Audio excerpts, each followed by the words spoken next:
This week we're talking about 5 things we should all be willing to say.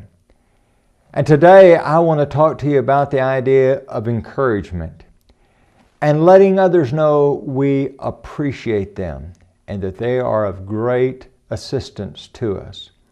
Welcome to this, Your Daily 180. Let me take just a moment to thank you for participating in this Bible study.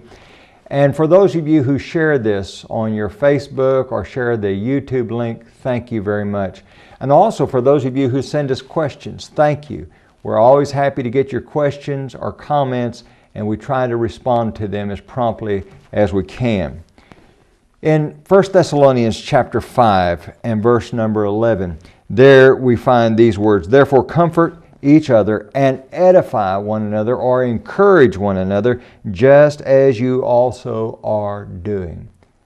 Did you realize we have a biblical mandate to encourage one another? Isn't that interesting, that word "in"? It's the idea of putting in.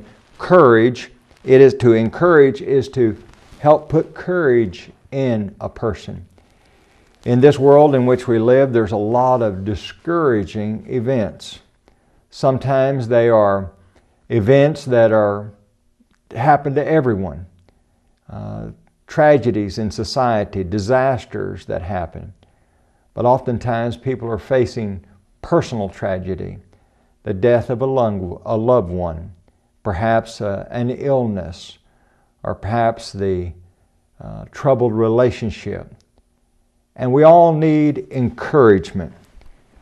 I want you to think about what Paul had to say back at an earlier time.